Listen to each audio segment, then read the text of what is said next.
Did Jesus ever provoke people? I mean, we would say, yeah, he probably had to. And he had to in order to do what he needed to do. But what I mean to ask is, did Jesus ever provoke people just for the sake of upsetting their apple cart?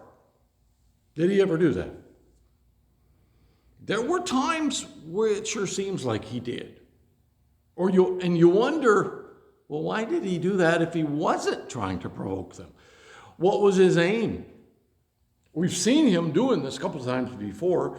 And when we've been looking at the book of John, like back in chapter 2, when he cleared the temple of the buyers and the sellers and the money exchangers, they got rather perturbed at him doing that, thinking, well, he didn't have the authority to do that. On that occasion, certainly in some of those, Jesus seemed like he didn't have any problem doing something that might provoke people. And sometimes we kind of like that about Jesus.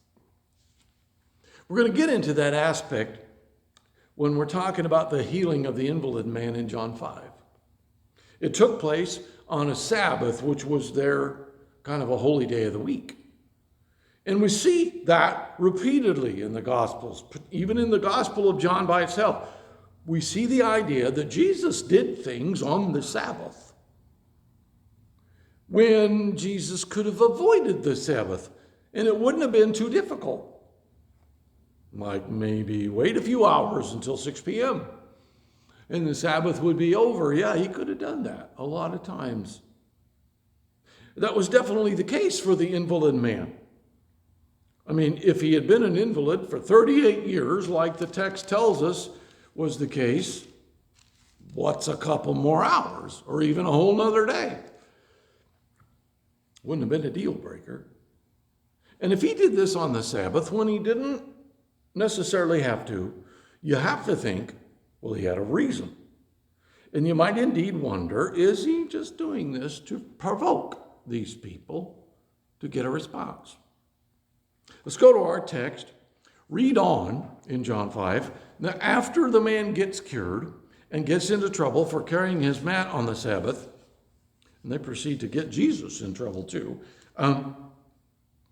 Look in verse 16, and let's read a few verses there. So, because Jesus was doing these things, evidently there's more than one, on the Sabbath, the Jews persecuted him. Jesus said to them, "My Father is always at his work to this very day, and I too am working." For this reason, the Jews tried all the harder to kill him.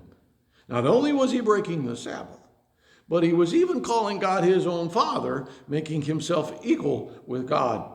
And that didn't sit well. This section of chapter 5, though, gets pretty dense pretty quick, nutrient dense, I call it. I'm not going to go much farther than that today, so stop there for now. If we conclude that Jesus did this on purpose, and he did it on the Sabbath, when he could have done it otherwise, then he meant to do it on the Sabbath, and he meant to do it on purpose. So what was his purpose? Another question that we might need to ask or want to ask is, why was the Sabbath such a big deal for these guys? They're literally willing to kill just because he's doing these things on the Sabbath. And some other things are tied up into that. Why was this such a problem? Because we want to believe Jesus is innocent of doing wrong or evil or sin, right? And if he's sinning here, then that's a problem, to say the least. So what was the deal with the Sabbath for them? Because this plainly triggers them. Why? Keeping the Sabbath as a day of rest was the fourth commandment of the 10 commandments. You go back to Exodus 20. It's not the only place that it's mentioned, but Exodus 20 is a good place to look for it. In verse 8, we read this: "Remember the Sabbath day by keeping it holy. 6 days you shall labor and do all your work. But the seventh day is a Sabbath to the Lord your God. On it you shall not do any work, neither you, nor your son or daughter, nor your manservant or maidservant, nor your animals, nor the alien or the foreigner within your towns. For in 6 days the Lord made the heavens and the earth, the sea, and everything that is in them, but he rested on the seventh day. Therefore, the Lord blessed the Sabbath day, listen, and made it holy. Okay, and we see that law about the Sabbath again in Exodus chapter 23. It gets reiterated multiple times in Deuteronomy. There are multiple other mentions of it in the first 5 books of the Bible. And it keeps carrying with it the same directions. Work 6 days, rest on the Sabbath day. Don't do any work. And in both Exodus 20 and in Exodus 23, the point of not working was to get the rest. God commanded this rhythm of work and rest. Okay, that's really nice. Take this day, don't do any work, rest, sounds good to us. Don't do any of your work. And yet Jesus heals this man. Okay, was that not work? Is Jesus exempt from the Sabbath laws? Is Jesus removing the Sabbath rest requirement? Jesus will again challenge their Sabbath by healing on the Sabbath in John 9 when he heals the man born blind. Okay, was he provoking them? No, not strictly speaking. Were they wrong to hold the day sacred? Again, no, not according to this law. You see, the keeping of the Sabbath grew into something bigger for them, and I think God intended it to. It became part of their identity. It distinguished them from non-Israelites. All right, it was one of the 3 identity markers for the Hebrew people: the Sabbath, the dietary food laws, and circumcision. Those 3 things made an Israelite to stick out from everybody else. And so to mess with any of those things messed with their identity. So the Sabbath was a rest day, but it was more than a rest day. All right, we're going to come back to that if we can. They were told not to do any of their work.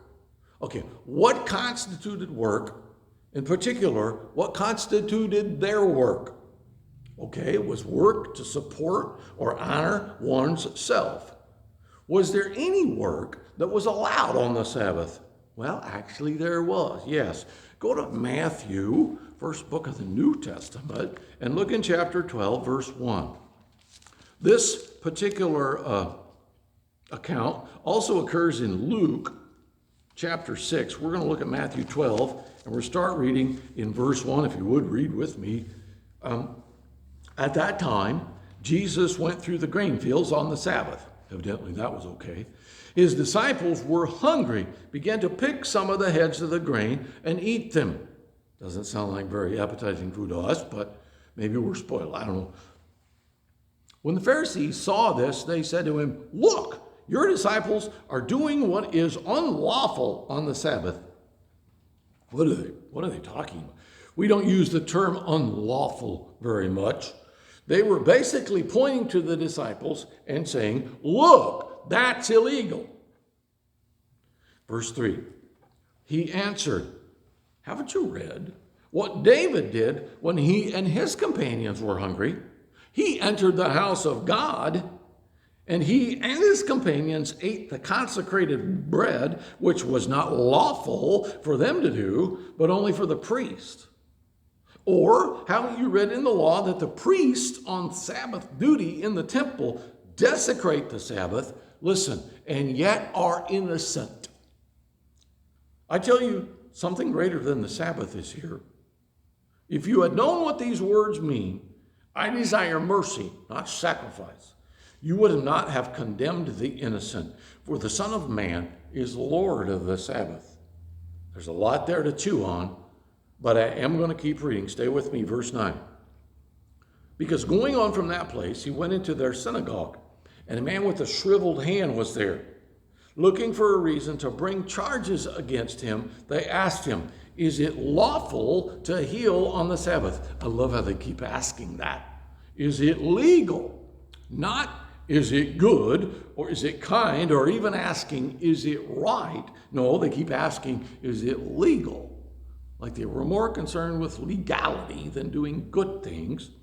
He said to them, if any of you has a sheep and it falls into a pit on the Sabbath, will you not take hold of it and lift it out? How much more valuable is a man than a sheep, or a person than a sheep? Therefore, it is lawful to do good on the Sabbath. And then he said to the man, stretch out your hand.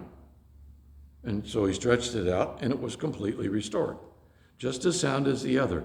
But the Pharisees went out and plotted how they might kill Jesus. This is that big of a deal to them. In the comparable passage in Luke, Jesus brings up the example of the priest who circumcises a baby boy on the 8th day, even if it's a Sabbath, in order that the law of Moses won't be broken. Right? The priests in the temple work on the Sabbath, and the priest circumcising the child works on the Sabbath. And it doesn't say they don't get arrested, it says they are innocent. Not only do they not get arrested, they're innocent. They do no wrong. It is right. Yes, it's legal, but it's right. Why? Well, because a higher law is present. They're obeying a higher law to perform this work.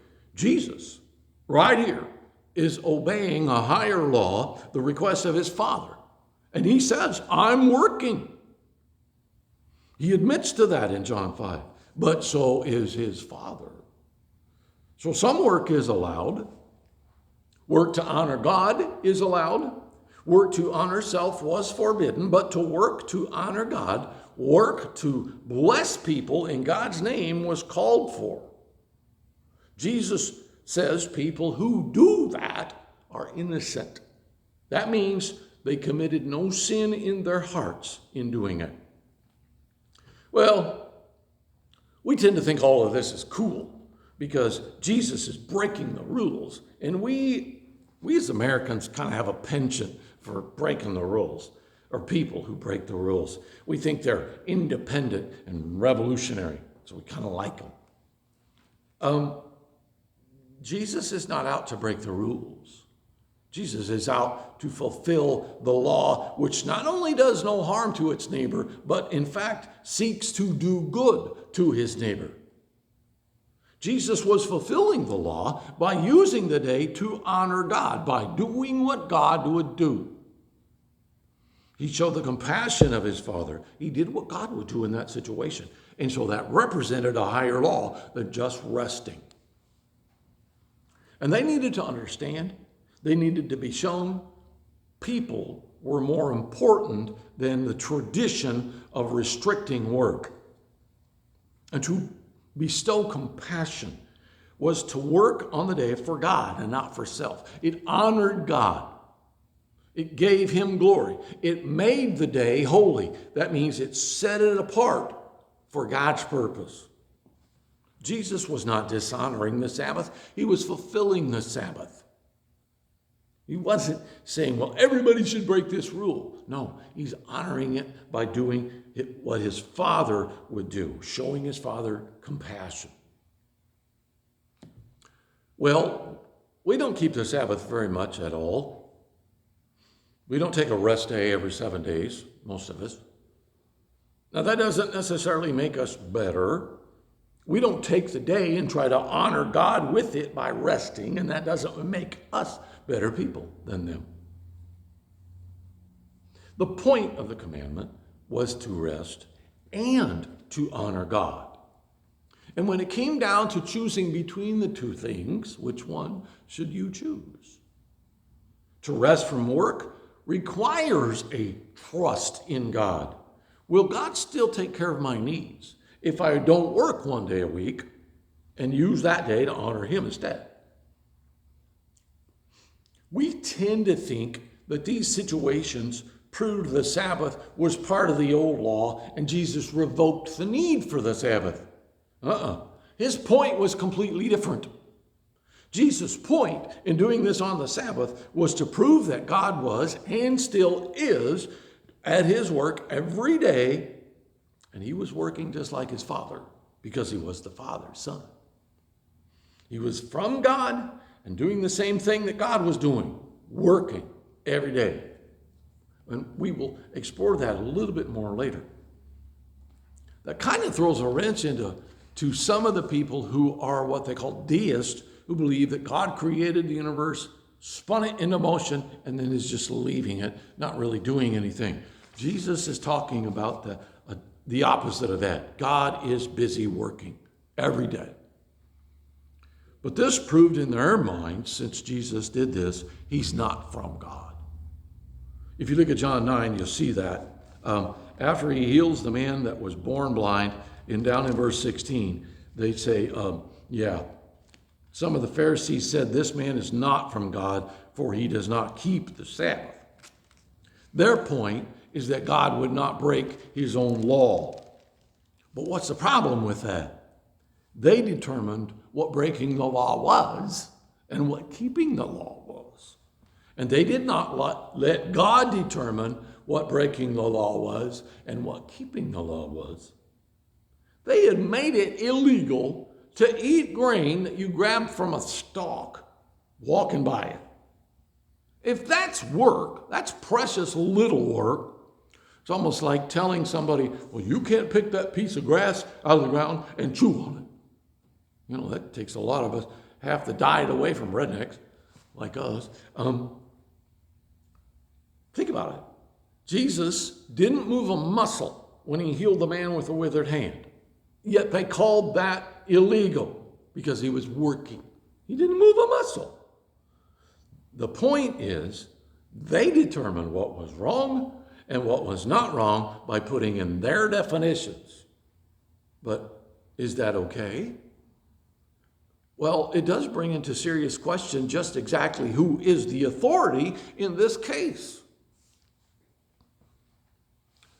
What is our attitude as a country about our traditions and rules? We as a country, or even communities, local, have gotten rid of the blue laws, the laws that kept stores closed on Sundays and other businesses. And in getting rid of the blue laws, we kind of have dismissed the Sabbath. As we have dismissed some of the laws that had to do with things happening on Sunday, we kind of discarded the Sabbath. We do not, most of us, rest every 7 days and take a day off and really rest. And so we've swung the pendulum away from the Sabbath because it did smack of legalism, right? It tended to create a large bunch of little rules to help us figure out how to keep the big rule, and in so doing, it became pretty legalistic. Okay, I get that. But do we do what Jesus would do in our situation? What would Jesus do on a Sunday afternoon? Would Jesus try to keep the Sabbath? Oh, now you had to go and ask that. Would Jesus go for a motorcycle ride on Sunday? Oh, absolutely. Oh, well, how do you know? Well, I just know. I know he would. There's a bit of that in this. Perhaps a better question to ask would be, do we get the point behind what Jesus did this for? Do we realize that God is working? Do we see the working of God, and do we, like Jesus, want to join him and do similar things, regardless of what day it is? Okay, so what? Where does all this pan out for us? Do we think we know what God would do if he were us? Do we think God might do differently than we expect or believe? When we set the agenda, who's the authority?